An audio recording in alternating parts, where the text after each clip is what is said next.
Technology అన్నది concept, దాన్ని మన ప్రైమ్ మినిస్టర్ గారు చెప్పినారని నేను భావిస్తా ఉన్నాను. ఎస్, ప్రీతం రెడ్డి గారు, is India ready to accept this technological revolution? 100% అండి. AI is not future, it's a present.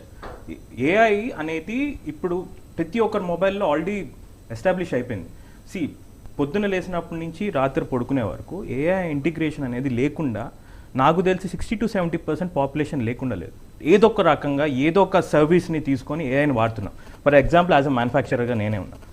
నేను పొద్దున లేసినప్పటి నుంచి నా ప్రొడక్టివిటీని అప్స్కేల్ చేసుకోవడానికి నేను ప్రతి ఒక్క కోణంలో ఏఐని వాడతాను.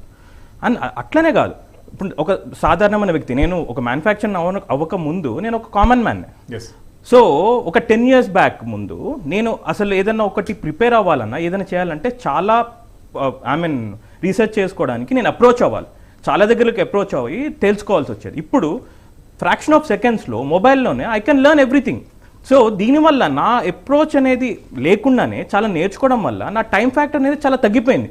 దానివల్ల నేను వేరే ఫ్యాక్టర్స్ మీద పనిచేయడానికి నాకు చాలా ఆస్కారాలు ఉంటాయి. అండ్ దాంతోపాటు మా కంపెనీలో పనిచేసే చాలామంది ఎంప్లాయీస్కి, స్టాఫ్స్కి కూడా సేఫ్టీ ప్రికాషన్స్ కానీ లేకపోతే ఇంకెనీ కైండ్ ఆఫ్ ఎడ్యుకేషన్ పాయింట్ అంటే స్కిల్ డెవలప్మెంట్ దాంట్లో కూడా మేము వాళ్ళకి ఇంకా బెటర్గా ఎన్హాన్స్ చేయడానికి ఈ ఏఐని మేము 100% అడాప్ట్ చేసుకుంటాం. Not only us, everyone. Even my 5 years kid also can use AI very efficiently. He will use, hey Google, what is the weather today? So, over 15-20 years back, weather forecast తెలుసుకోవాలంటే we have to wait. అరే చూసుకోవాలి, ఒక రైతుకి చెప్పినంత accuracy మనకు ఉండేది కాదు. ఇప్పుడు it is very accurate, we can follow everything. So AI is easy to adapt and already adapt అయిపోయారండి. దానికి ఇంకేం మార్కెటబుల్ చేసుకోవచ్చు మనం దానికి 100%. దీన్ని ఒక రకంగా అండి AI మార్కెటబుల్ కిందకి ఒకటి మంచి విధంగా మార్కెటబుల్ అంటే మార్కెట్ అవుతే ఇట్స్ వెరీ గుడ్.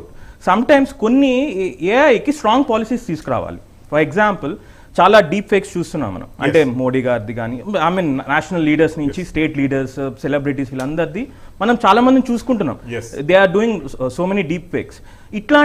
ఇట్లాంటి వాటిని అరికట్టడానికి we have to do some policy regulations, అంటే స్ట్రిక్ట్ పాలసీ రెగ్యులేషన్స్ చేయాలి. లేకపోతే ఏమవుతుంది అంటే ఫర్దర్గా మీరు నిజమా అబద్ధమా కూడా నాకు అర్థం కాదు. Yes.